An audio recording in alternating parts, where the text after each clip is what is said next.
Ela, descendente da mais poderosa linhagem de generais do Brasil, escondeu tudo o que era para adentrar voluntariamente o covil das feras na mais remota fronteira. O que recebeu em troca foi uma agressão terrível que fraturou sua coluna cervical, deixando-a tetraplégica, e uma conspiração fria e gigantesca de toda a organização militar para encobrir a verdade. Finalmente, a carta manchada com as lágrimas de sangue de um soldado despertou as bestas adormecidas, e um pai, junto com seus irmãos generais, começou a se mover para vingar sua filha. Naquele dia, o pátio de formaturas da Academia Militar das Agulhas Negras, em Resende, parecia concentrar toda a luz do céu, derramando-a sobre o campo. Era a cerimônia de formatura dos jovens oficiais que carregariam nos ombros o futuro da nação. A textura engomada do uniforme recém-passado e as insígnias de segundo-tenente, brilhando sob o sol, eram o símbolo da honra que recompensava 4 anos de suor e lágrimas. Entre as centenas de jovens, a figura de uma pessoa no palanque brilhava com uma clareza e força singulares. Era Lara Almeida. Tendo escrito uma nova lenda ao se tornar a primeira cadete a se formar com as maiores notas em todas as matérias, alcançando o posto de primeira da turma, ela estava no pódio como representante dos formandos. Sua voz, clara e nítida, cortava o ar solene do pátio. Ela não leu o discurso preparado. Em vez disso, virou lentamente a cabeça, como se quisesse encontrar os olhos de cada pessoa, desde os cadetes perfilados na outra extremidade do pátio até os generais de alta patente sentados na tribuna de honra, e começou a falar. Hoje, neste lugar, eu renasço como uma soldado. O primeiro princípio do espírito militar que aprendi foi a honestidade para comigo mesma. E o segundo, a devoção infinita à pátria e ao povo brasileiro. Com esses 2 valores gravados em meu coração, juro diante de todos aqui presentes, e diante da pátria que defenderei por toda a minha vida, que serei uma militar que servirá no lugar mais humilde com o ardor mais intenso. Quando seu discurso terminou após um breve momento de silêncio, o pátio explodiu em uma ovação estrondosa. As pessoas admiravam seu currículo brilhante e sua ambição audaciosa, mas poucos conheciam o peso das estrelas invisíveis que ela carregava.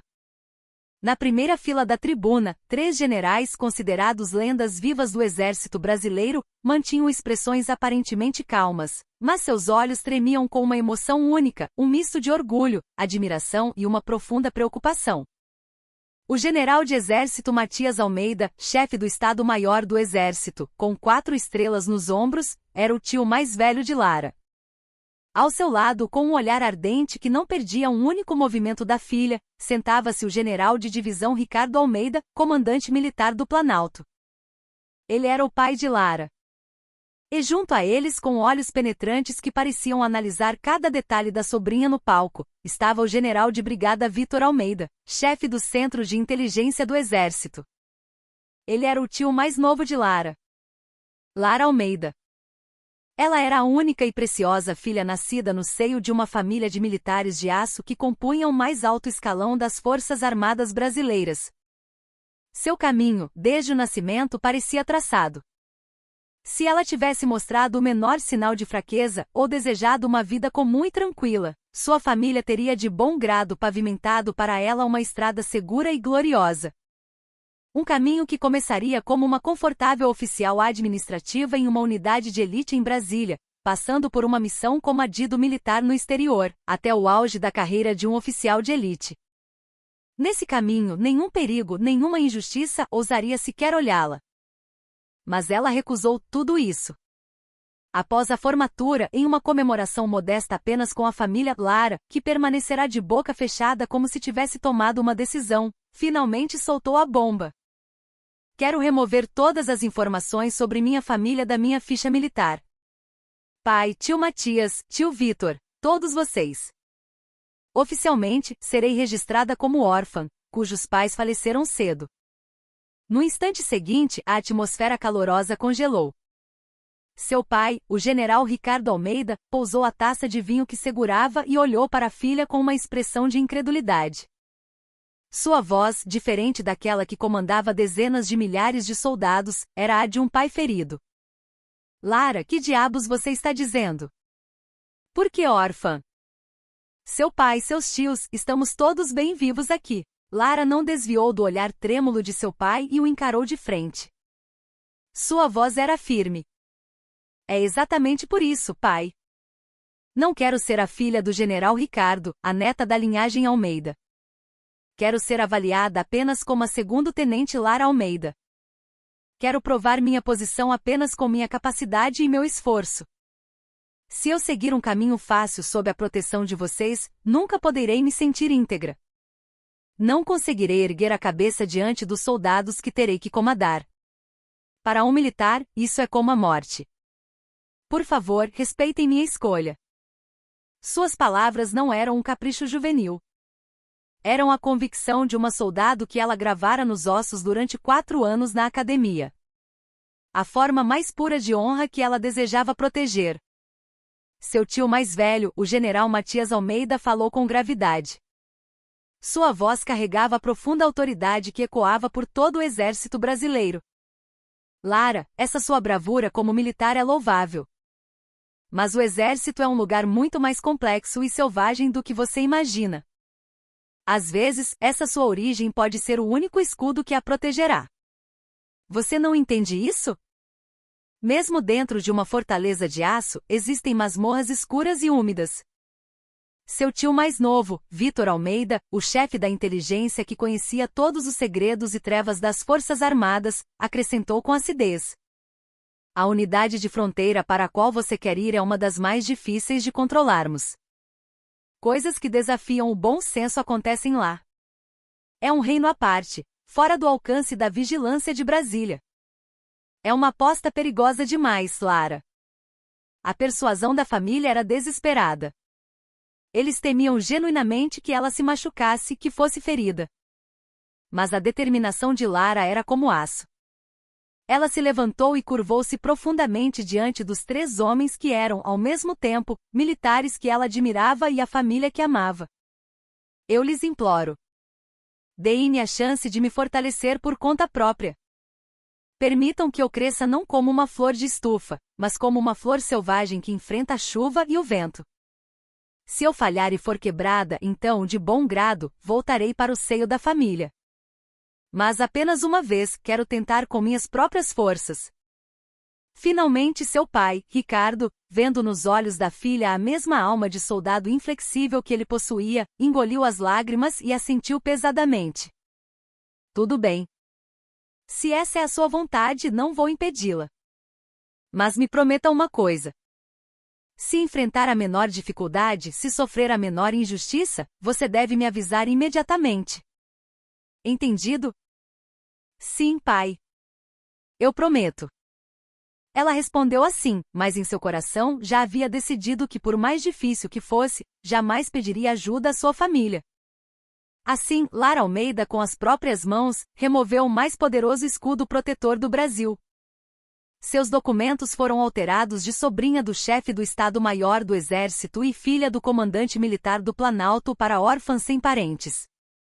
E ela se voluntariou para sua primeira designação, a Companhia de Comunicações da 5ª Divisão de Infantaria de Selva, apelidada de Divisão Onça, na mais remota e notória fronteira oeste. Foi um juramento de aço marchando para a terra mais rude e selvagem, de costas para a luz quente das estrelas de sua família. Rondônia.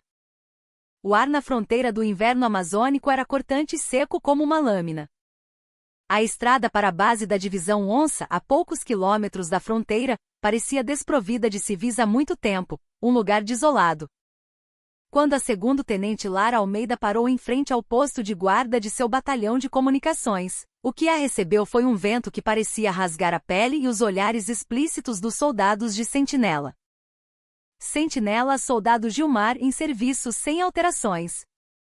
Apesar da saudação militar precisa, os olhos deles estavam cheios de uma curiosidade e desconfiança, como se estivessem vendo um animal raro pela primeira vez no zoológico.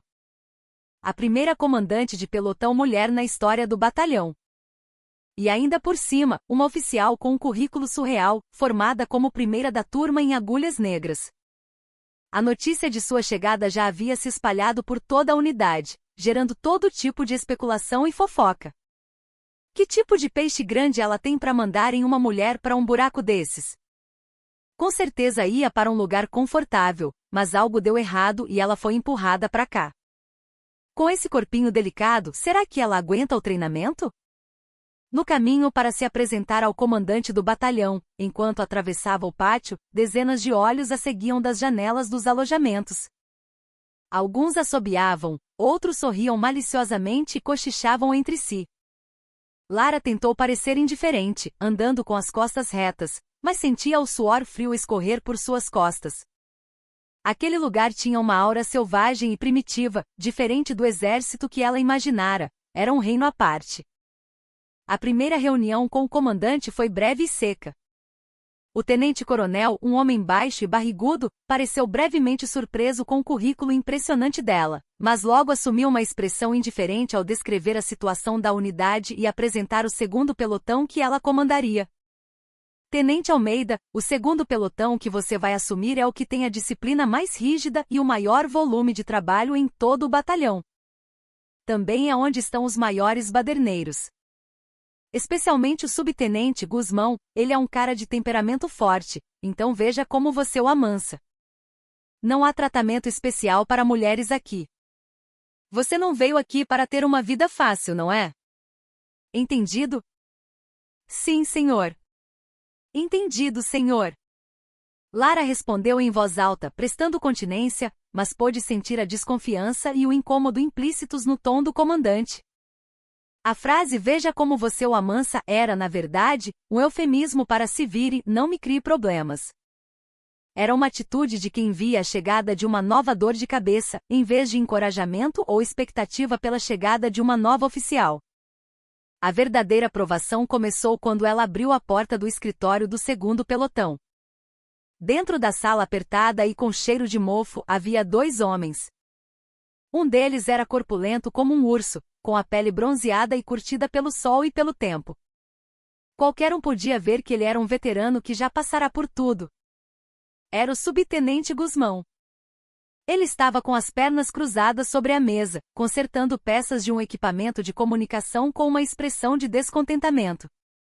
O outro, em contraste, era esguio, de rosto pálido e com um sorriso amigável nos olhos, o primeiro-tenente Caio Mendes. Quando Lara se apresentou na porta com uma continência impecável. Onça? Segundo-tenente Lara Almeida, apresentando-me para o serviço como comandante do segundo pelotão. Conto com a colaboração de todos. O subtenente Guzmão apenas a olhou de soslaio, sem a menor intenção de se levantar. Ele largou a ferramenta que segurava com um baque e murmurou, alto o suficiente para ser ouvido: "Que azar do caralho." Uma patricinha como comandante de pelotão. Era uma insubordinação clara, um insulto. Naquele momento, o tenente Caio Mendes se aproximou com gestos exagerados e apertou a mão dela. Sua mão era surpreendentemente fria e úmida de suor. Ora, ora. A nova comandante de pelotão de quem tanto ouvi falar. Bem-vinda, tenente Almeida. Eu sou o tenente Caio Mendes, comandante do primeiro pelotão. Ter uma beleza como você em nossa unidade é uma verdadeira festa. O clima aqui vai melhorar muito.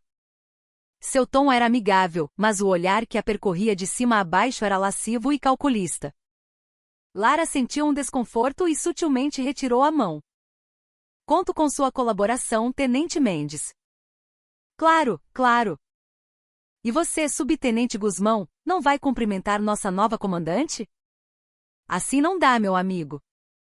Por mais que sejamos veteranos, a comandante é a comandante.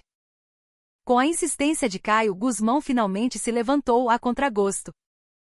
Sem prestar continência nem ficar em posição de sentido, ele enfiou as mãos nos bolsos e olhou diretamente nos olhos de Lara, dizendo com uma voz rouca e ameaçadora como som de metal arranhando: "Comandante, aqui não é a sala de aula de agulhas negras. A teoria que você aprendeu sentada na cadeira não vale mais que um pedaço de sucata. Não venha com esse seu entusiasmo de novata querendo dar ordens. Fique quieta no seu canto e já estará de bom tamanho. Entendeu?" A hostilidade e a advertência explícitas desde o primeiro encontro. Lara mordeu o lábio inferior. Ela percebeu instintivamente que ali era o reino sobre o qual seu pai e seus tios a haviam alertado, a entrada para a masmorra escura e úmida dentro da fortaleza de aço. Se tivesse o escudo de sua família, ninguém ousaria tratá-la com tanto desrespeito. Mas ela não recuou. Se cedesse agora, seria subjugada por eles durante seus 4 anos de serviço ou talvez mais. Subtenente Guzmão. Respeito sua experiência e seu conhecimento. No entanto, o comando do 2º pelotão pertence a mim, a comandante. De agora em diante, exijo que mantenha a devida cortesia para com o superior. E a avaliação do meu comando não será feita pelo senhor, mas pelo comandante do batalhão e pelos meus soldados. E só mais uma coisa. Não sou Patricinha, sou a 2º-tenente Lara Almeida, sua comandante, a quem o senhor deve servir. Sua resposta calma, mas fria como gelo, fez o rosto carrancudo de Guzmão endurecer por um instante. Ao lado, Caio Mendes não conseguia esconder a expressão de quem se divertia com uma boa briga. A batalha solitária e árdua de Lara Almeida, a forasteira jogada na terra da onça, começava com uma faísca perigosa desde o primeiro passo. O trabalho de Lara como comandante de pelotão era uma guerra diária sem tiros. O maior e mais obstinado inimigo nessa guerra era, sem dúvida, o subtenente Guzmão. Com quase 20 anos de serviço como especialista em comunicações, ele era um perito autoproclamado, conhecendo como a palma da mão todas as redes e equipamentos do batalhão, até mesmo as falhas específicas de cada aparelho. Naturalmente, os soldados confiavam e seguiam mais o sub-Guzmão, o poder de fato na unidade, do que a recém-chegada tenente de 23 anos. Ele usava isso como sua arma mais poderosa, minando a autoridade dela de forma sutil e às vezes explícita. Todas as manhãs, às 8h30, durante a verificação de equipamentos e o briefing diário de tarefas, Lara, que passara a noite em claro se preparando, apresentava o mais moderno e eficiente método de verificação e plano de distribuição de tarefas aprendido em agulhas negras. Seu plano era teoricamente perfeito, projetado para usar pessoal e tempo da maneira mais eficiente possível. Hoje, a verificação da rede de comunicação de linha direta será feita de forma diferente. Em vez do método sequencial, 3 equipes assumirão áreas diferentes simultaneamente para fazer uma verificação cruzada. Com isso, podemos reduzir o tempo de verificação em mais de 30% e minimizar erros, pois cada equipe validará o trabalho da outra. Mal ela terminou o briefing, Guzmão, como sempre, jogou um balde de água fria. De braços cruzados e recostado na cadeira, ele bocejava e dizia: "Comandante, lá vem você de novo com suas teorias de livro. Esses equipamentos velhos dão mais problema se a gente mexer com muito cuidado. O jeito que usamos há décadas não existe à toa. Vamos fazer do meu jeito. Primeira equipe, me siga para cuidar das antenas. Segunda equipe, arrume os cabos. Terceira equipe, organize o depósito." E então, ignorando completamente as ordens de Lara, ele começou a dar instruções aos soldados da maneira a que estava acostumado. Os soldados, sem saber o que fazer, olhavam uns para os outros, presos entre a comandante novata cheia de iniciativa e o subtenente veterano que os liderava há anos. Estavam confusos entre a inovação da nova tenente e a experiência prática do veterano. Lara, em vez de levantar a voz, parou na frente dele com um tom calmo, mas firme. "Subtenente, por favor, siga minhas instruções primeiro. É uma ordem do seu comandante. Vamos tentar um novo método e se ocorrerem os problemas que o senhor teme, a responsabilidade será inteiramente minha. Mas insistir no método antigo sem sequer tentar não é manter o status quo, é regredir." "Responsabilidade? Como a senhora vai se responsabilizar? Se uma única rede de comunicação falhar aqui, toda a divisão pode ficar paralisada. Não posso arriscar a vida dos meus soldados por causa de um experimento seu. Isso aqui não é um laboratório, comandante.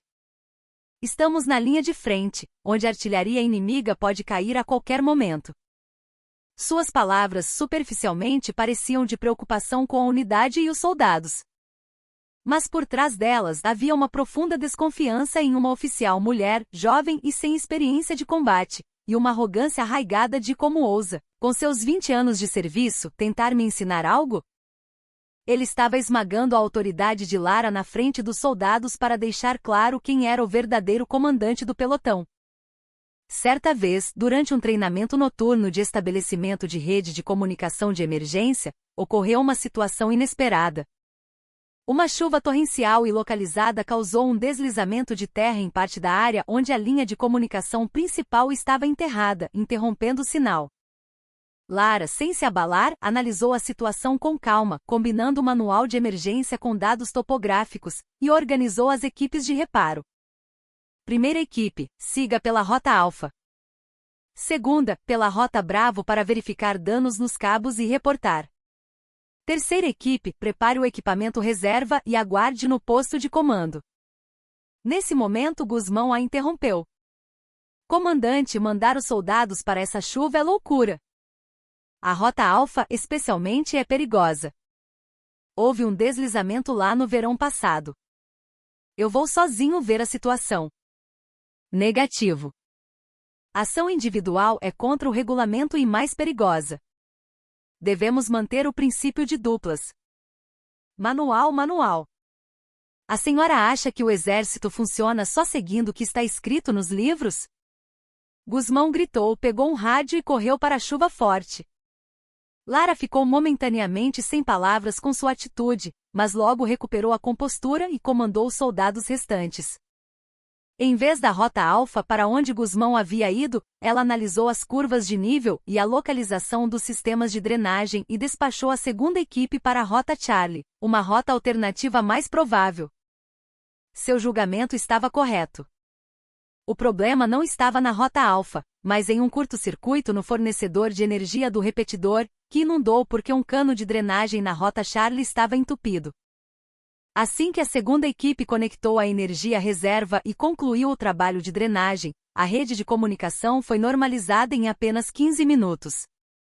Muito tempo depois, Guzmão voltou, coberto de lama e de mãos vazias, e ao ver que a situação já estava resolvida, ficou com o rosto endurecido e não conseguiu dizer uma palavra. Naquele momento, o olhar dos soldados para Lara mudou sutilmente, mas de forma clara. Pela primeira vez, eles começaram a perceber que sua teoria não era apenas um discurso vazio, mas baseada em uma análise afiada que penetrava as variáveis do combate real. No entanto, Guzmão, em vez de admitir seu erro de julgamento, apenas intensificou sua hostilidade contra Lara.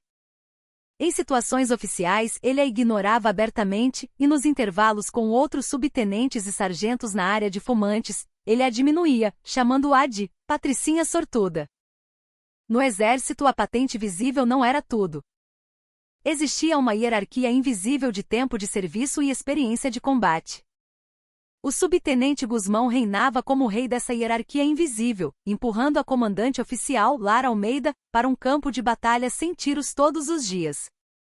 Todas as noites, em seu alojamento surrado, Lara abria um mapa de operações desgastado e revia as situações dezenas, centenas de vezes, prometendo a si mesma: vou provar com minha competência. Vou superar essa muralha dura e ignorante com minha habilidade. Essa luta solitária lhe roubava o sono todas as noites. Mais sutil e profundamente perturbador do que o desprezo rude e direto de Guzmão era a baixeza escondida por trás da máscara do tenente Caio Mendes, comandante do primeiro pelotão. Superficialmente, ele sempre agia como um bom veterano e um colega de confiança que apoiava Lara. Seu sorriso amigável e seu tom de voz suave eram suficientes para causar uma boa impressão em qualquer um. Tenente Almeida, não se desgaste tanto. O sub-Guzmão é meio ignorante e cabeça quente, é o jeito dele. Mas ele não é má pessoa, não leve para o coração. Depois eu chamo ele para tomar uma cerveja e dou um aperto nele. Nossa, Tenente Almeida, parece que você virou a noite de novo. Está com o rosto abatido. Tome, isso é um energético. Beba enquanto trabalha. Se você desmaiar, será uma perda para a nossa unidade. Ele agia como um colega gentil e seu aliado, oferecendo café ou energéticos, dando tapinhas em seu ombro como forma de encorajamento. Mas ele era um demônio que cravava uma faca fria em suas costas no momento em que ela se virava. No refeitório dos oficiais, na área de fumantes, durante as atividades esportivas de fim de semana, em todos os lugares onde os oficiais se reuniam, ele espalhava boatos maliciosos sobre ela de uma forma muito sutil e perversa. Seu método não era criticá-la abertamente, mas sim diminuir sua imagem fingindo preocupação ou pena, o que o tornava ainda mais diabólico. A Tenente Almeida, sabe? É uma pena. Ela é inteligente, mas tão idealista que não tem noção da realidade. Fico até preocupado que ela cause um grande acidente um dia desses. Vocês não acham que ela é especialmente simpática só com o comandante do batalhão e o sargento Mor? Pode ser que ela seja boa em se relacionar, mas é um pouco estranho. Será que é por ser mulher? O Subguzmão não age assim à toa. A Tenente Almeida é tão frustrante que ele perde a paciência. Eu, que vejo de perto, sei que ele tenta ajudá-la por trás das cortinas. Mas ela ignora tudo, e eu fico no meio dessa situação difícil. Seus boatos misturavam fatos, mentiras e sua interpretação subjetiva de uma forma tão engenhosa que as pessoas acreditavam sem questionar. Especialmente ele usava a estrutura por ser mulher para enquadrar todas as ações dela como limitações ou características do gênero feminino. As pessoas começaram a aceitar suas palavras, pensando, um colega oficial não mentiria com tantos detalhes, certo? Dentro da unidade, Lara foi rotulada como uma mulher que conseguiu a patente por sorte, sem habilidade, que bajulava os oficiais superiores para benefício próprio e que, sem noção, desrespeitava os suboficiais veteranos e quebrava as tradições da unidade. Certa vez, houve um churrasco de confraternização do batalhão. Para a recém-chegada Lara, era um ambiente estranho e desconfortável, mas ela se aproximou para servir bebidas aos outros oficiais, tentando se enturmar. Quando ela ofereceu um copo ao Tenente Caio, ele, como se esperasse por aquele momento, gritou em voz alta e exagerada: "Pessoal, olhem! A bebida preciosa servida pela deusa da nossa unidade, a Tenente Lara Almeida. Vamos todos aplaudir a Tenente Almeida.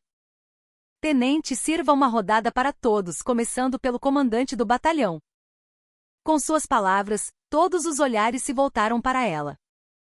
Alguns oficiais, já um pouco alterados pelo álcool, fizeram piadas grosseiras. "Não sirva só o Caio, me dê um copo também. A bebida servida por uma beleza como você deve ser um néctar." Lara sentiu o rosto queimar, mas forçou um sorriso para não estragar o clima e serviu os outros oficiais. Aproveitando o momento, Caio se aproximou de Guzmão e sussurrou em seu ouvido: "Olha só, subtenente. Isso é postura de comandante de pelotão, ficar servindo bebida para os homens? Parece mais uma garçonete. Ela não está nem aí para o pelotão, só quer cuidar da própria imagem."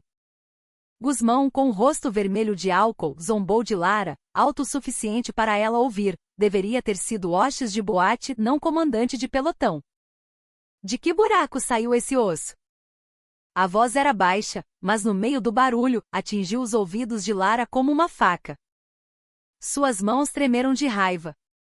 Os dentes da serpente, escondidos atrás da máscara de um sorriso gentil, haviam cravado fundo em seu coração. Depois daquele dia, Lara ficou ainda mais cautelosa com Caio, mas ele era tão astuto que nunca deixava rastros. Ele sempre mantinha a fachada de um bom colega preocupado com ela, e sua maldade sempre se escondia na densa névoa dos boatos. Cada ação, cada palavra dela, era distorcida e transformada por sua boca em uma arma que voltava para atacá-la. Lara foi se afundando em um profundo isolamento. Ela não podia desabafar com ninguém. Ao voltar para seu alojamento, hesitava centenas de vezes antes de ligar para o pai. Mas, lembrando-se de seu juramento de provar seu valor por si mesma, ela desligava o telefone em silêncio. A ferida deixada pela lâmina escondida atrás de um sorriso era muito mais profunda e dolorosa do que a ferida de uma hostilidade aberta, e sua alma estava lentamente adoecendo. Embora Lara estivesse se tornando uma estranha e inimiga pública entre os oficiais e suboficiais, uma mudança silenciosa, mas significativa, estava brotando no alojamento do seu segundo pelotão.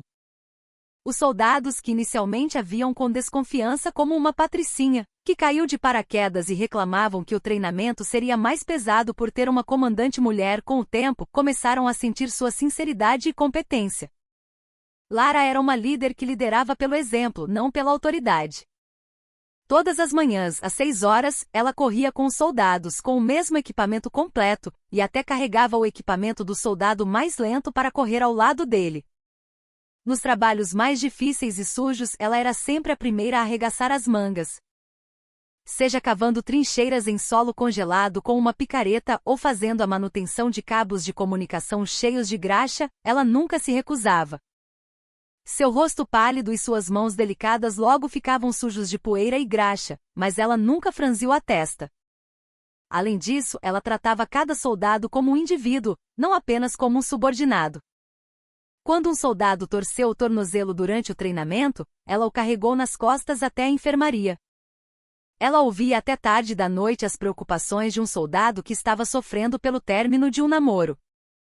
Ela era a única oficial que sabia não apenas os nomes e funções de todos os 32 membros do pelotão, mas também suas relações familiares, os nomes de suas namoradas e seus sonhos para o futuro.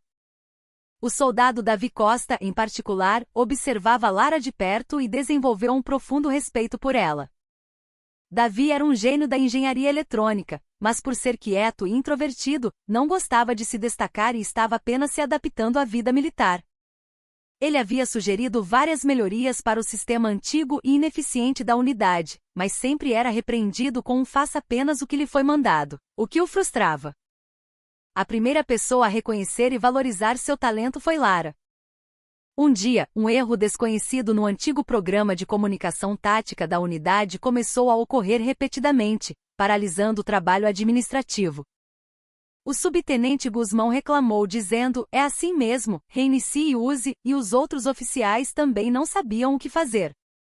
Foi quando Lara chamou Davi discretamente. Soldado Costa, na sua opinião, qual é o problema fundamental deste sistema? Ouvi dizer que essa é a sua área. Quero sua opinião sincera. Pela primeira vez sendo questionado sobre sua área de especialidade, e por uma oficial que parecia genuinamente disposta a ouvir, Davi ficou surpreso, mas logo tomou coragem e explicou sua análise. Comandante, este programa é baseado em um software muito antigo e entra em conflito com o sistema operacional atualizado recentemente. Há um problema fundamental no módulo de segurança e na forma como a memória é alocada. Se eu puder modificar algumas linhas do código-fonte, acho que consigo corrigir o erro e melhorar a velocidade. Ao ouvir isso, Guzmão o repreendeu. O que um recruta como você sabe para se meter? Mas Lara o interrompeu firmemente. E batendo no ombro de Davi, disse, ótimo. Tente. Eu confio em você. Vou falar com o oficial de dia para que você possa usar o computador da seção administrativa esta noite. Se precisar de algo, eu providenciarei. Naquela noite, Davi passou a madrugada analisando o sistema e modificando o código. Na manhã seguinte, como num passe de mágica, todos os erros desapareceram e a velocidade do programa de comunicação ficou 3 vezes mais rápida. O batalhão inteiro ficou impressionado. Guzmão tentou minimizar, dizendo que foi um chute de sorte, mas os outros soldados cochichavam. Foi o Davi que conseguiu. Mas a comandante que percebeu o talento dele não é ainda mais incrível? O soldado Davi Costa sentiu uma gratidão e lealdade eternas pela comandante que confiou nele e lhe deu uma oportunidade. A partir daquele incidente, os soldados começaram a seguir Lara sinceramente. Suas ordens não eram mais vistas como os comandos idealistas de uma tenente novata, mas como o julgamento racional de uma comandante competente que os entendia. Quando ela propunha um novo método de treinamento e em vez de reclamar, os soldados perguntavam ativamente, como podemos fazer, comandante? O desempenho no treinamento melhorou visivelmente e o segundo pelotão, antes rotulado como problemático, tornou-se o mais vibrante e unido do batalhão. A confiança inabalável dos soldados era como um oásis encontrado em um deserto árido para Lara. Em meio ao isolamento e desprezo dos outros oficiais, quando seu coração estava congelando e ela queria desistir de tudo, o olhar puro dos soldados e suas palavras, comandante, nós confiamos na senhora, eram a força que a fazia se reerguer. Ela percebeu. A verdadeira liderança não vem da patente, mas da confiança que conecta corações. E para proteger essas pequenas flores do deserto que acreditavam nela, ela jurou que nunca poderia cair nesta batalha. O inverno na selva de Rondônia era, como dizia a fama, implacável. O vento gelado que soprava da Cordilheira dos Andes atravessava a fronteira, derrubando a sensação térmica para abaixo de menos 20 graus Celsius. Em meio a esse frio rigoroso, a Operação Jiboia, o treinamento de inverno, a maior provação e oportunidade para um soldado, estava se aproximando. O treinamento de inverno era um grande palco que testava ao limite a resistência física e mental de toda a tropa. Especialmente para o batalhão de comunicações responsável pelo cérebro e sistema nervoso da unidade, o sucesso ou fracasso determinava o destino de toda a força. Um único corte de comunicação poderia levar ao isolamento e aniquilação de um regimento inteiro na linha de frente. Para Lara, este treinamento era a única e exclusiva oportunidade de provar oficialmente sua capacidade como comandante, apostando tudo o que tinha. Ela não queria apenas realizar um bom treinamento, mas tinha a ambiciosa meta de inovar fundamentalmente o sistema operacional de comunicações obsoleto e ineficiente da unidade. Semanas antes do início do treinamento, ela passou noites em claro elaborando o plano de operações. Sua beliche no alojamento estava cheia de manuais técnicos e livros de tática. Ela acessou o banco de dados do Ministério da Defesa e analisou minuciosamente os relatórios dos últimos 10 anos de treinamentos de inverno. Ela mapeou em que situações ocorriam falhas de comunicação, quais eram as limitações dos métodos de resposta existentes e como o clima e o terreno afetavam as comunicações. A conclusão a que chegou foi revolucionária. O sistema existente, que dependia de uma única rede de comunicação principal, era extremamente vulnerável. Ela propôs um sistema de redundância ativa, construindo uma rede de comunicação de reserva totalmente independente para o caso de a rede principal ser paralisada, e que, em tempos normais, as duas redes dividiriam o tráfego para evitar sobrecarga. Além disso, incluiu uma proposta para aplicar um sistema de salto de frequência múltipla na rede de reserva para se proteger contra ataques de interferência de rádio inimiga.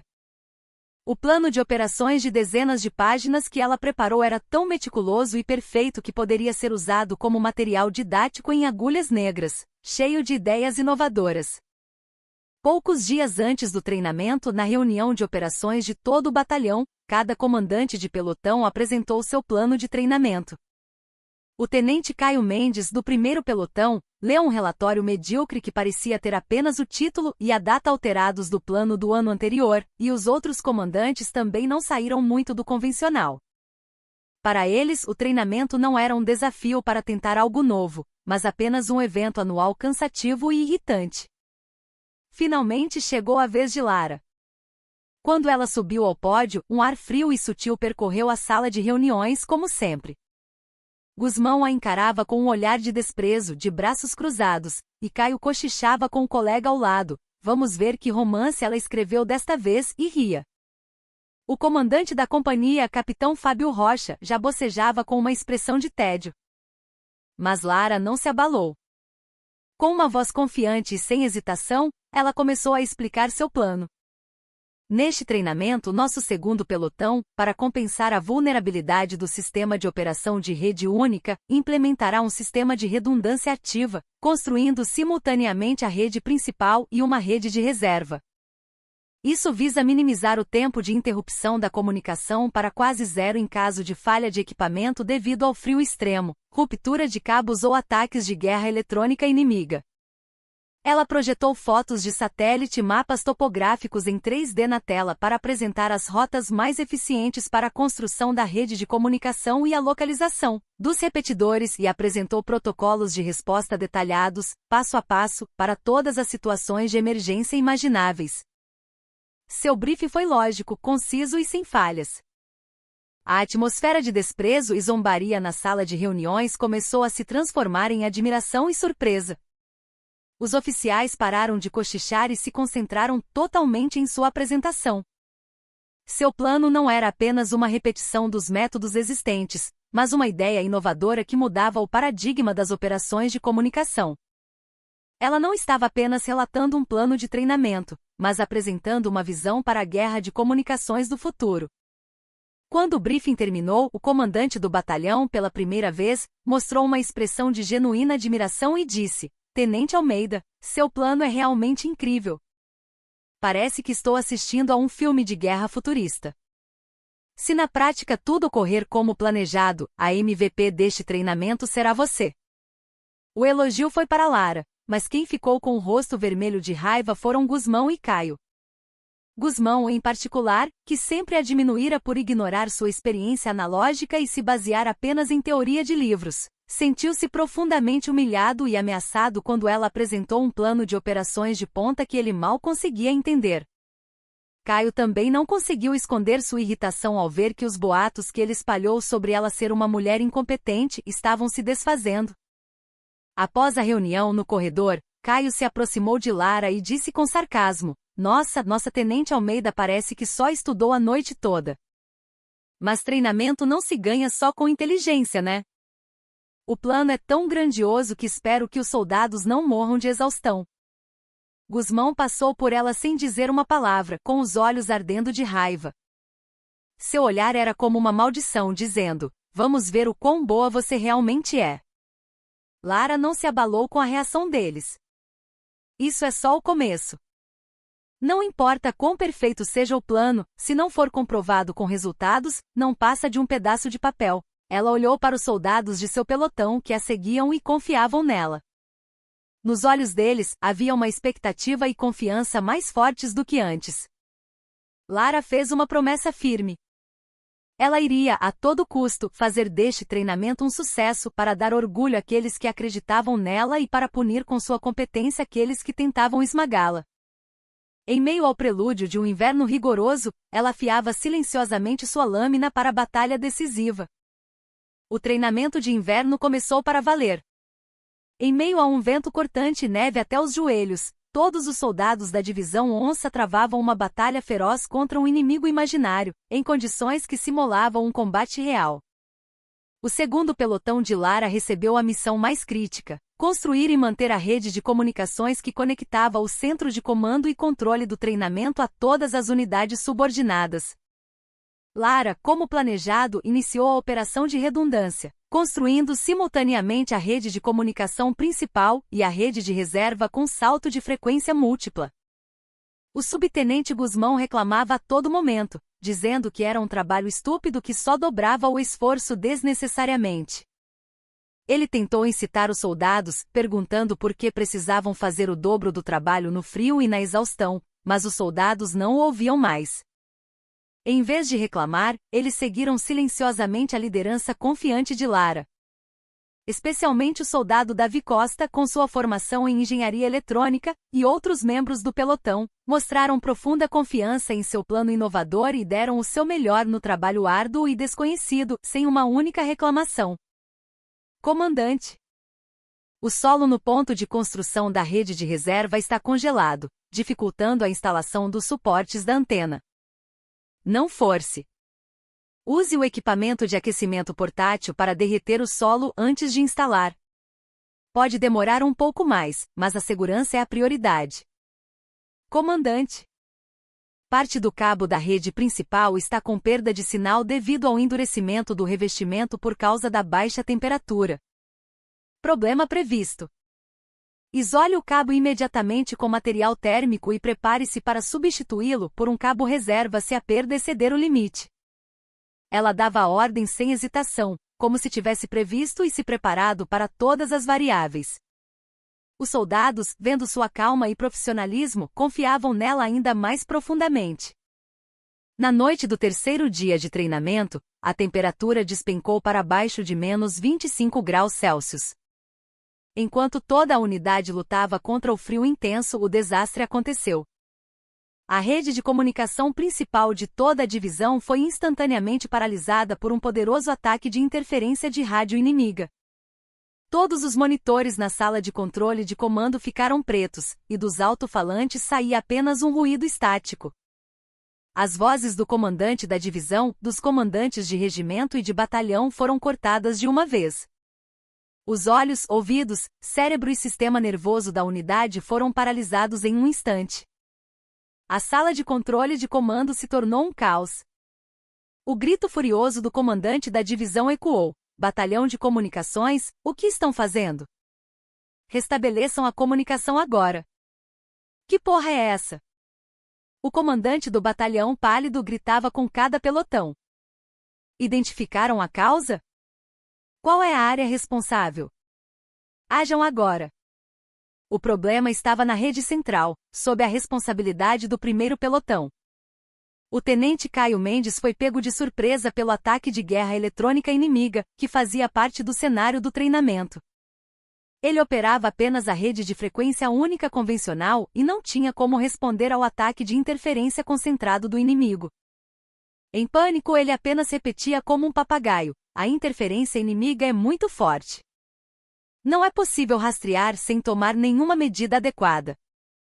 Enquanto o comandante do batalhão, frustrado com sua incompetência, estava prestes a jogar seu bastão de comando, a voz calma e clara de Lara ecoou pelo canal de rádio de emergência de toda a sala de controle. Aquela voz soou como um raio de salvação em meio ao caos e desespero. Comandante do batalhão, aqui é a comandante do segundo pelotão. Imediatamente todos os canais serão transferidos para a rede de comunicação de reserva operada pelo segundo pelotão. Nossa rede de reserva foi construída com um sistema de salto de frequência múltipla e não é afetada pelo ataque de interferência inimiga. Restauraremos o sistema de comando e comunicação em 30 segundos. Por um instante, todo o barulho na sala de controle cessou.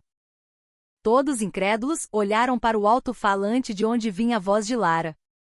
O comandante do batalhão perguntou, como se não acreditasse: o quê? A rede de reserva está ativa? Isso é possível? Sim, senhor, é possível. Conectaremos imediatamente o comando da divisão e os comandos de cada regimento. Soldado Costa, inicia a transição do sistema agora. Seguindo a ordem de Lara, o soldado Davi Costa, no bunker de comunicações do segundo pelotão, realizou a transição do sistema com habilidade. No momento em que ele pressionou a tecla Enter como num passe de mágica, os monitores escuros da sala de controle começaram a se acender um por um. As linhas de comunicação cortadas foram reconectadas, e a voz do comandante da divisão soou alta e clara pelos alto-falantes. Estão me ouvindo? A comunicação foi restaurada? Foi o momento em que o sistema nervoso paralisado da unidade ressuscitou completamente. A operação inovadora de Lara brilhou no momento decisivo. A teoria dela, que todos consideravam impossível, um esforço inútil, salvou toda a unidade da pior crise. Quando a situação se estabilizou, o comandante do batalhão correu pessoalmente para o bunker de comunicações do segundo pelotão. Ao ver Lara comandando a situação com calma e seus soldados se movendo em perfeita ordem, ele não conseguiu conter sua admiração. Tenente Almeida, você conseguiu. Você sozinha salvou toda a divisão Onça. Ele deu um tapinha no ombro de Lara, elogiando-a sinceramente. Os soldados se abraçaram e gritaram de alegria. Seus rostos estavam cheios de orgulho e felicidade por terem superado a provação extrema. Enquanto isso, a atmosfera no bunker do primeiro pelotão era como um inferno. Caio Mendes, com sua incompetência exposta a todos, ficou de cabeça baixa sem dizer uma palavra. E ao seu lado, observando a situação, Guzmão tremia os punhos de raiva ao ver Lara recebendo toda a glória e os elogios. Seus olhos ardiam de ciúme e fúria. Ele não conseguia aceitar o fato de que seus 20 anos de experiência haviam sido derrotados de forma tão esmagadora pela teoria de uma oficial mulher novata. O sistema nervoso congelado foi reconectado, mas o ódio e a inveja em seus corações se tornaram ainda mais distorcidos. A façanha de Lara se espalhou rapidamente por toda a divisão. Após o treinamento na reunião de avaliação no quartel-general da divisão, o comandante da divisão chamou o nome de Lara e a elogiou na frente de toda a tropa. Ele até preparou uma medalha de honra que não estava planejada e a colocou em seu pescoço. A verdadeira heroína deste treinamento de inverno é a segundo-tenente Lara Almeida, comandante do segundo pelotão da Companhia de Comunicações. Sem sua preparação meticulosa e sua capacidade de operação inovadora que transcende o senso comum, este treinamento teria terminado em um fracasso retumbante. Que todos os soldados sigam o exemplo do espírito militar e do profissionalismo da Tenente Almeida. Tenho orgulho de ter um talento como ela em nossa divisão. O elogio do comandante da divisão foi sem precedentes. Sua imagem no pódio, recebendo a medalha, era como um raio de esperança que florescia em um campo de batalha desesperador. Os olhares de dúvida e desprezo que a cercavam no início de sua designação agora se transformaram em olhares de admiração e reverência. Os colegas oficiais não ousavam mais tratá-la com desdém, e os suboficiais não podiam deixar de reconhecer sua capacidade de comando. O moral dos soldados do 2º pelotão, em particular, estava nas alturas. Ao verem sua comandante receber uma medalha diretamente do comandante da divisão, eles se alegraram como se eles mesmos tivessem ganhado o prêmio, e a jogaram para o ar em comemoração. Comandante é a melhor. Nossa comandante é de classe mundial. O soldado Davi Costa observava a cena de longe com um sorriso silencioso. Ele considerava ter encontrado uma líder como Lara a maior sorte e honra de sua vida militar. Mas quanto mais forte a luz, mais escura e densa a sombra. Quanto mais altos os elogios a Lara, mais profunda e pegajosa se tornava a escuridão nos corações de Gusmão e Caio. Na festa de comemoração realizada no refeitório dos oficiais após a reunião, Caio se aproximou de Gusmão e jogou lenha na fogueira. Sua voz era astuta como a de uma serpente. Olha só, subtenente. Por causa de uma patricinha mimada, nós, veteranos, ficamos parecendo o quê? Com o comandante da divisão a elogiando abertamente assim, ela vai ficar insuportável. O senhor, com 20 anos de serviço, vai continuar trabalhando sob as ordens de uma novata como ela? Gusmão não respondeu, apenas bebeu um copo atrás do outro da cachaça forte do exército. Seu rosto estava vermelho de raiva e humilhação. Ele dedicara sua vida inteira ao exército e vivia do orgulho de sua experiência e habilidade. E agora, Lara, a quem ele desprezava e tentava esmagar por ser jovem e mulher, havia provado ter uma habilidade incomparavelmente superior. Seu orgulho estava em pedaços. Seus 20 anos de carreira foram reduzidos a nada diante do brilho de Lara em poucos dias. O mesmo valia para Caio. Ele sentia que o sucesso de Lara era como um holofote que expunha ainda mais sua própria incompetência. Ele não suportava a ideia de que os boatos que espalhou para diminuí-la agora se voltariam contra ele como flechas de zombaria e crítica. Preciso esmagá-la de alguma forma. Preciso quebrar as asas dela antes que ela voe mais alto. Se eu não a eliminar, não poderei sobreviver aqui. Os olhares sujos dos dois homens se encontraram no ar. Foi o momento em que um vínculo pegajoso, misturado com desejo desprezível e inveja vil, foi formado. Para apagar para sempre a luz chamada Lara, eles estavam prontos para vender suas almas ao diabo. Eles não eram mais soldados. Eram apenas bestas cegas pelo ciúme. Lara não se deixou levar pela glória que recebia. Pelo contrário, sentia uma responsabilidade ainda maior e se mantinha alerta. Mas ela não fazia ideia da sombra escura e sinistra que se estendia em sua direção. Tendo brilhado ao romper a escuridão, ela, por causa dessa mesma luz, estava se tornando um alvo ainda mais perigoso e fatal. Foi realizada uma festa de confraternização de todo o batalhão para celebrar o sucesso do treinamento. No entanto, aquele lugar não era um espaço de celebração e encorajamento, mas estava rapidamente se transformando em um palco de humilhação, onde a inveja e a intriga contra Lara explodiam. A protagonista da festa era, naturalmente, Lara. O comandante do batalhão e outros oficiais se revezavam para lhe oferecer bebidas e elogiá-la, mas em meio aos elogios, havia um olhar sutil de ciúme e contenção. Tenente, você foi incrível. Mas quem se destaca demais acaba fazendo muitos inimigos. Seja sempre humilde. Você realmente impressionou o comandante da divisão. Sua próxima promoção já está garantida, não é? Lara agradecia e aceitava as bebidas a contragosto, mas sentia claramente dois olhares ardentes em suas costas, vindo de um canto. Eram Gusmão e Caio. Em vez de brindarem, eles remoíam sua raiva, encarando-a. Quando a festa estava no auge, Caio, como se esperasse por aquele momento, se levantou. Cambaleando como se estivesse bêbado, ele se aproximou de Lara e passou o braço em volta de seus ombros. Vamos, pessoal!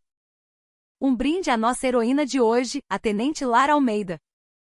Se não fosse por ela, todos nós, a começar pelo nosso comandante, teríamos perdido nossos empregos, não é mesmo? Suas palavras pareciam um elogio, mas continham uma zombaria sutil. Por sua causa, nós passamos vergonha. Quando Lara, com uma expressão de desagrado, tentou se livrar de seu braço, Caio a abraçou com mais força e disse: Ei, nossa tenente está com vergonha. O colega aqui vai te servir uma bebida especial. Nesse momento, Gusmão, completamente bêbado, levantou-se abruptamente com uma garrafa na mão e gritou. Sua voz era como o rugido de uma besta que perdeu a razão. Cala a boca. O que tem de tão especial nisso? Foi só um golpe de sorte. A festa barulhenta ficou em silêncio, como se um balde de água fria tivesse sido jogado. Todos os olhares se voltaram para Gusmão. Ele apontou para Lara e continuou: ver uma vadia como essa se achando comandante, mostra como o exército está uma merda. O que ela sabe fazer além do que aprendeu sentada numa cadeira em agulhas negras? Hein? Não foi por ficar se insinuando para os superiores como uma raposa que ela ganhou essa medalha? Foi uma explosão de insultos e humilhação pública inimaginável. O rosto de Lara ficou branco. Diante de seus soldados, na presença de todos os seus colegas oficiais, sua dignidade e honra foram esmagadas sem piedade. Com a voz trêmula, Lara retrucou: Subtenente Gusmão, o senhor pode se responsabilizar pelo que acabou de dizer? Isso é claramente insubordinação a um superior. Responsabilizar? O quê? Eu disse alguma mentira? Quem não sabe que você ficou de risadinha para o comandante da divisão? De que buraco saiu esse osso para ousar me desafiar?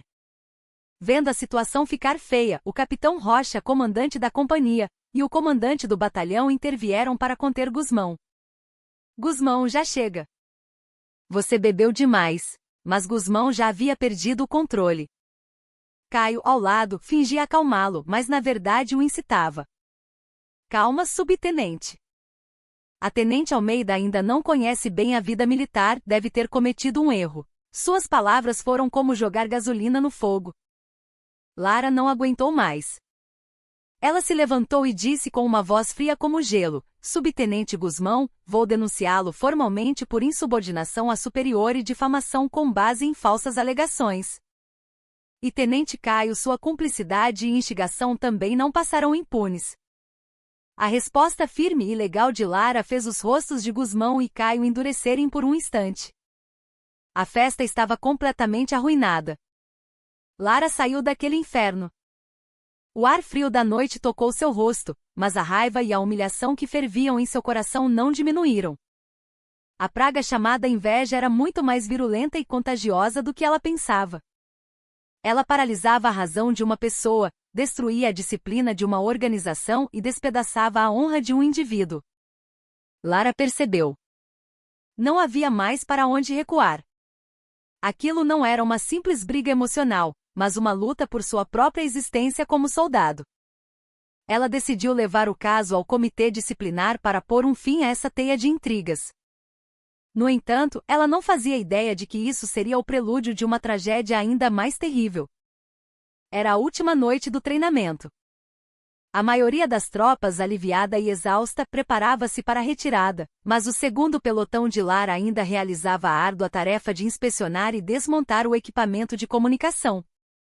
Lara, antecipando as consequências de sua decisão de abrir um processo disciplinar, por outro lado, cumpria suas responsabilidades como comandante até o fim, supervisionando o trabalho com seus soldados até tarde da noite.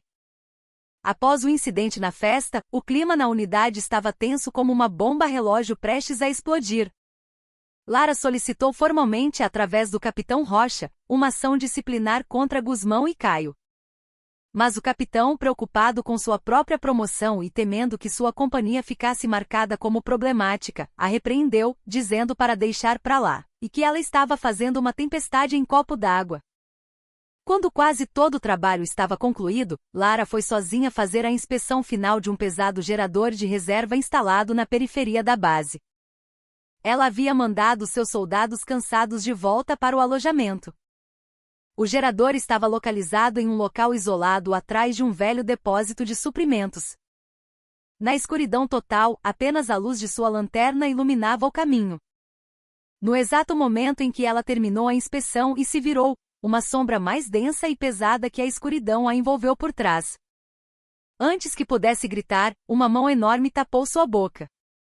Um cheiro forte de álcool e uma respiração ofegante como a de um animal invadiram seus ouvidos. Era Guzmão. Seus olhos estavam vermelhos de ódio e loucura. Por sua causa. Por sua causa, meus 20 anos de exército estão acabados. Ele havia perdido completamente a razão e a atacou. Ela tentou resistir, mirando seus pontos vitais, mas sua força avassaladora e violência implacável tornaram tudo inútil. Ousa me denunciar? Sua vadia atrevida e arrogante. Eu tenho anos de serviço, não vou deixar uma novata como você manchar minha honra. Guzmão a agarrou pelo colarinho e a jogou no chão como um saco de batatas. Em seguida, a levantou e a empurrou brutalmente contra o gerador de aço frio e pesado. Se você não existisse. Se você nunca tivesse vindo para cá, tudo estaria em paz. Se você não existisse. Ele rugiu como uma besta, agarrou o corpo esguio dela e com toda a sua força, bateu sua cabeça contra a quina afiada de aço do gerador. Crack! Um som surdo e terrível ecoou na escuridão. Sem capacete ou qualquer proteção, foi o som de sua vértebra cervical se partindo. Toda a força deixou o corpo de Lara instantaneamente. Ela não conseguiu nem gritar. Sua visão escureceu e todos os sons do mundo se distanciaram. A sensação em seus braços e pernas desapareceu em um instante, como uma máquina desligada da tomada. Seu corpo não era mais seu. Sua consciência desabou junto com o céu que caía, mergulhando em uma escuridão sem fim. Uma última lágrima escorreu de seus olhos e caiu no chão frio. Foi uma noite em que uma estrela caiu. Guzmão, ofegante, olhou para Lara caída. Ele percebeu a gravidade do que havia feito e entrou em pânico por um momento, mas logo sua expressão se tornou vil e desprezível novamente. Nesse exato momento, outra figura emergiu da escuridão. Era Caio. Ele havia observado tudo desde o início. Desde o momento em que Guzmão atacou Lara, a agrediu brutalmente e finalmente quebrou seu pescoço. Ele não se aproximou de Lara. Em vez disso, foi até o chocado Guzmão, segurou seu ombro e sussurrou em voz baixa. Sua voz era fria e calculista como a de uma serpente. Subtenente, se controle. Se deixarmos as coisas assim, nós dois vamos tirar a farda e ir para a cadeia como assassinos. Isto foi um acidente. A tenente Almeida escorregou no escuro, caiu sozinha e bateu a cabeça no gerador. Entendeu? Eu sou a testemunha. Eu vou testemunhar assim. Naquela noite, o céu de uma jovem e talentosa oficial desabou. E o que o derrubou foi uma besta que perdeu a razão e um demônio que incitou, observou e até mesmo tentou usar a loucura da besta para seu próprio benefício.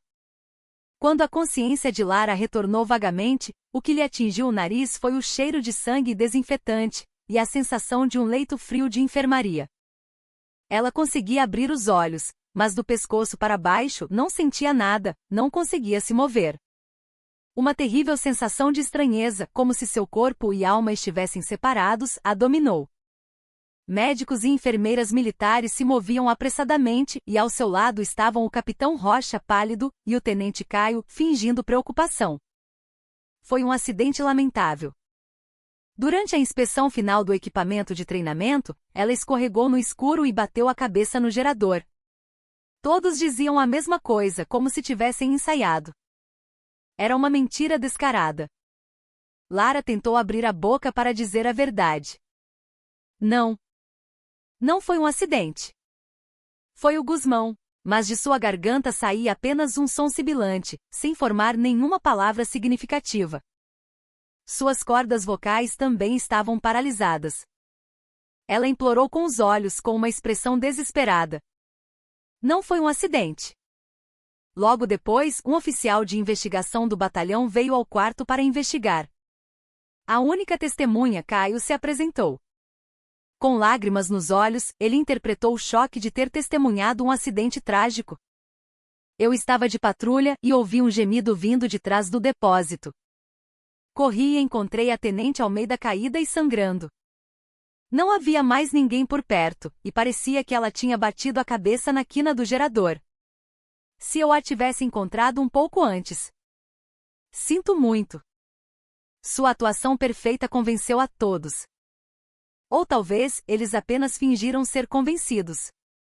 Encerrar o caso como um acidente por descuido da vítima era muito mais conveniente e sem complicações para os comandantes da unidade do que um caso de agressão com um autor claro, a violência do agressor e a mentira covarde da testemunha. A isso se somou o egoísmo do capitão Rocha.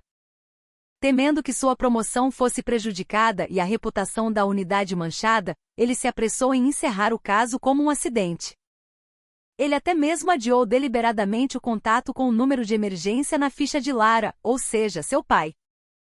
Ele enviou um relatório falso para o comando superior, afirmando que a paciente estava em estado de choque extremo e precisava de repouso, e que, portanto, todo contato externo, incluindo visitas familiares, deveria ser proibido por enquanto. Ele temia que a verdade vazasse. O coro silencioso cantado pelo agressor, pela testemunha e pelo comandante foi perfeito. Eles despejaram uma espessa camada de cimento sobre o cadáver da verdade, enterrando viva a vida de uma pessoa. Lara, com seu corpo imóvel e sua língua muda, só podia ouvir aquele terrível coro silencioso e chorar lágrimas de sangue. Sua luta estava sendo derrotada da maneira mais trágica. O caso foi rapidamente encerrado como um acidente causado por descuido pessoal. O subtenente Guzmão não recebeu nenhuma punição, pelo contrário, recebeu até uma licença-prêmio por seu trabalho duro durante o treinamento.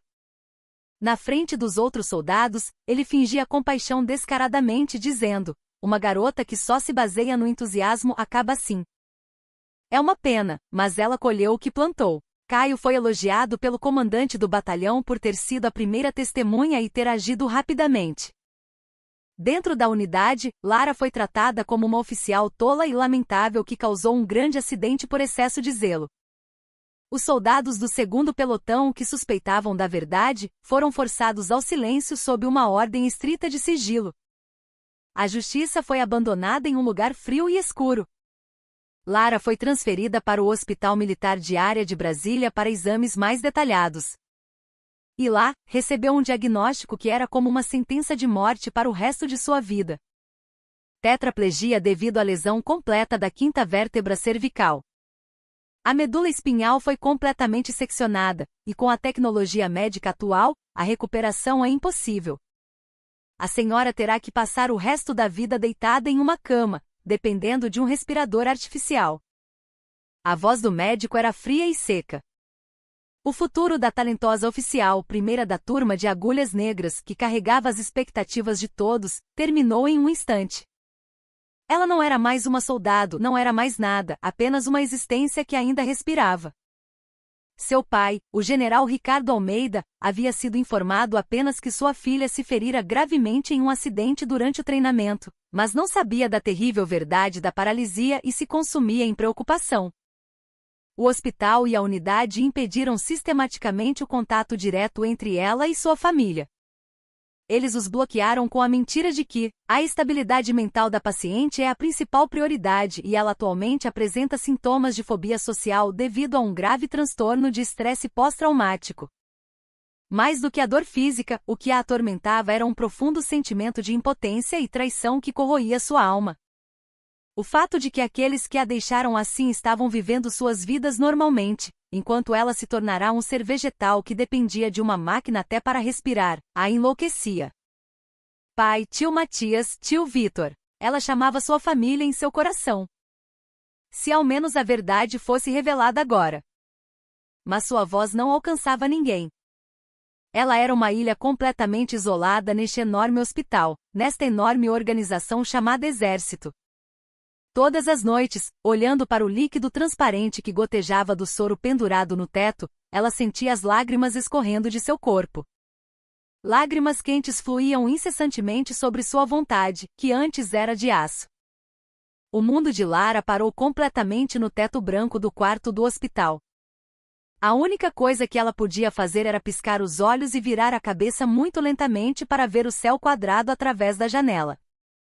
O tempo perdeu o sentido e a noite e o dia eram distinguidos apenas pela mudança de luz do lado de fora e pela troca de turno das enfermeiras. Ao seu lado estavam apenas as enfermeiras de rosto inexpressivo que tratavam seu corpo como uma máquina e ocasionalmente o Capitão Rocha, que vinha perguntar formalmente como ela estava. Sua visita era mais para vigiá-la, para garantir que ela não entrasse em contato com o mundo exterior e revelasse a verdade. Ele fingia verificar sua condição, mas na verdade checava se havia alguma mudança em seu olhar, se seu estado havia melhorado o suficiente para que ela pudesse se comunicar por escrito. Seu corpo foi enrijecendo e os músculos antes firmes desapareceram, deixando apenas um corpo magro e esquelético sobre o lençol branco. A imagem da jovem oficial, outrora saudável e vibrante, havia desaparecido completamente. Ela não tinha coragem nem de se olhar no espelho. O que a desesperava ainda mais eram as notícias sobre seus agressores, que ela ouvia através das conversas descuidadas das enfermeiras. Havia rumores de que Guzmão estava prestes a se aposentar com honras e havia solicitado uma generosa pensão militar.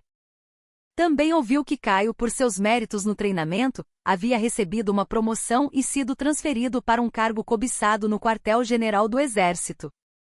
Eles haviam destruído sua vida completamente e continuavam a viver suas próprias vidas com sucesso, sem qualquer sentimento de culpa. Toda vez que ouvia essas notícias, Lara sentia como se estivesse vomitando sangue. Todas as noites ela tinha pesadelos. A memória terrível daquela noite, o som de ossos se quebrando e o rosto zombeteiro de Caio apareciam alternadamente atormentando-a. Ela gritava e resistia em seus sonhos, mas na realidade, não conseguia emitir nem um pequeno gemido. As lágrimas eram seu único meio de expressão. Seria melhor morrer? Por favor, alguém me mate. Ela pensou em suicídio inúmeras vezes. Mas ela não tinha sequer a capacidade de tirar a própria vida. Ela tinha que suportar aquele inferno com todo o seu ser, como um cadáver vivo. Em seu mundo paralisado, sua alma estava lentamente perdendo a luz e morrendo. Ela pensou que ficaria para sempre presa naquele quarto de hospital, uma existência esquecida. Que não haveria esperança nem salvação. Enquanto Lara se debatia no mais profundo pântano do desespero, havia uma pessoa que não a esquecia e a observava com o coração partido. Era o soldado Davi Costa do 2º pelotão. Ele era quieto e introvertido, mas um jovem extremamente inteligente e com um forte senso de justiça. Ele havia testemunhado todas as injustiças e horrores que Lara sofreu e, em segredo, alimentava as brasas da raiva. Ele intuía que o que aconteceu com sua comandante não foi um acidente, mas uma agressão clara. O clima tenso da festa e a atitude descarada de Guzmão e Caio após o incidente diziam tudo. Ele pediu licença para visitar o Hospital Militar de Brasília. Mas a unidade e o hospital sempre negavam seu pedido, alegando que a paciente precisava de repouso e que seus sintomas de fobia social eram graves. Ele não desistiu. Ele implorou a um amigo de colégio que trabalhava na capelania do hospital e conseguiu uma breve visita de 5 minutos. Ao entrar no quarto, Davi ficou sem palavras ao ver Lara deitada na cama. A imagem da comandante, outrora tão imponente e brilhante, havia desaparecido. Vê-la magra com um rosto inexpressivo, olhando para o teto o fez conter as lágrimas. Um tubo para ajudar na respiração estava inserido em seu pescoço, e seu corpo estava conectado a várias máquinas. Comandante. Sou eu, Davi. Soldado Davi Costa. A senhora se lembra? Com sua voz, os olhos vazios de Lara se moveram fracamente. Ela respondeu piscando os olhos muito lentamente 2 vezes. Com aquele pequeno movimento, Davi percebeu que ela o havia reconhecido e a emoção contida explodiu. Ele olhou ao redor e sussurrou em seu ouvido: Comandante, não desista. Eu sei que não foi um acidente, e os outros soldados também sabem. Eu vou descobrir a verdade de alguma forma. A senhora não está sozinha. Nós somos seus soldados. Seu sussurro causou uma pequena onda no coração paralisado de Lara. Saber que alguém se lembrava dela, que alguém estava do seu lado, acendeu uma pequena chama em sua alma que se apagava. Lágrimas quentes escorreram de seus olhos. Depois da visita, Davi tomou uma decisão. Ele não podia mais ficar apenas observando aquela situação absurda e desprezível. Ele não podia perdoar aqueles demônios que, para proteger seu próprio bem-estar, encobriram a verdade, mesmo depois de destruir completamente a vida de uma pessoa. Ele jurou que arriscaria o resto de sua vida militar, e talvez até sua vida depois dela, para trazer a verdade ao mundo. Ele começou a procurar uma maneira. Primeiro, tentou contatar a família de Lara. Mas sua ficha militar dizia que ela era órfã, e não havia como entrar em contato. Quando perguntou na unidade, eles se recusaram a fornecer informações, alegando privacidade. Após muito pensar, ele escolheu um método arriscado. Ele iria vasculhar secretamente o computador do escritório do Capitão Rocha para encontrar o relatório inicial do acidente de Lara.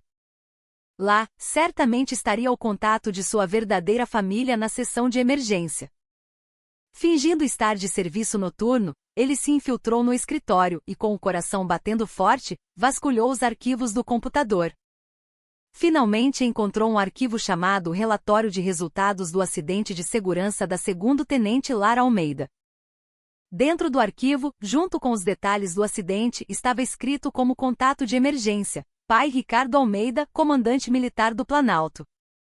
Comandante Militar do Planalto. Davi não acreditou no que via. Ele ficou chocado ao saber que o pai de Lara era um general de 3 estrelas. Então, por quê? Por que com um pai tão poderoso tudo isso estava acontecendo?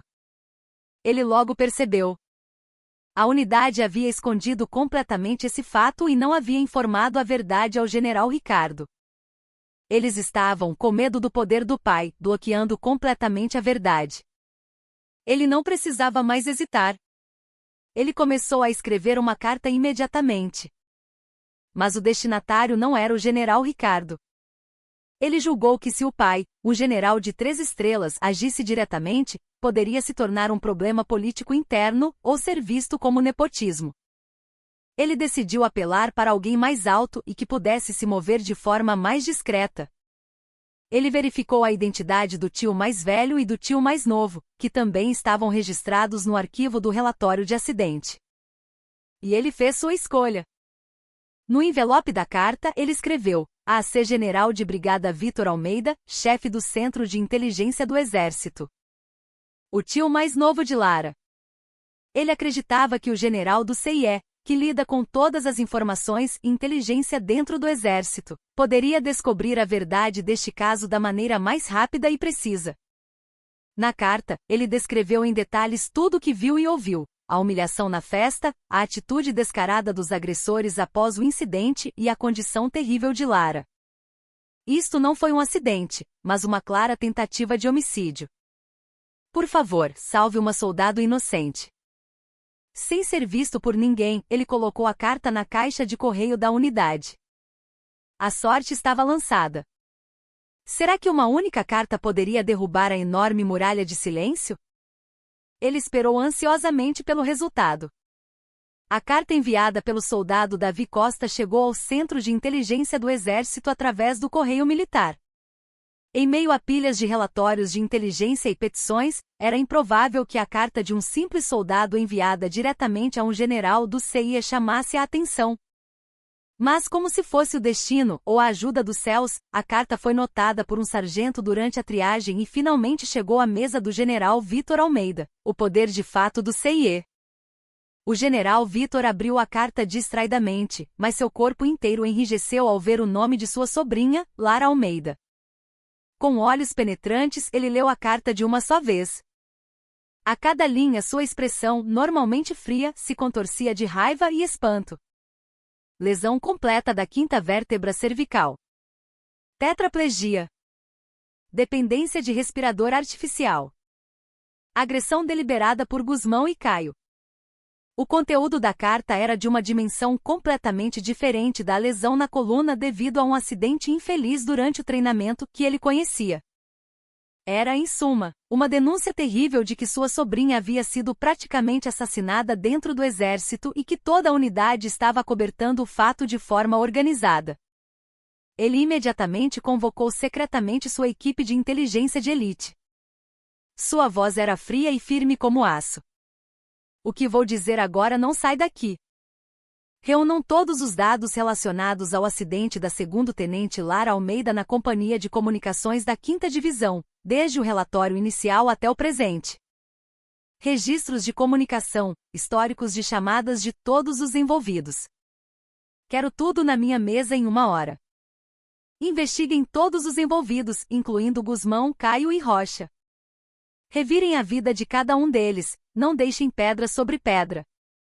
E então, com as mãos trêmulas, ele fez uma chamada de emergência de mais alto nível para seu irmão mais velho, o general de exército Matias Almeida, chefe do Estado-Maior do Exército, e para seu segundo irmão, o general de divisão Ricardo Almeida, pai de Lara.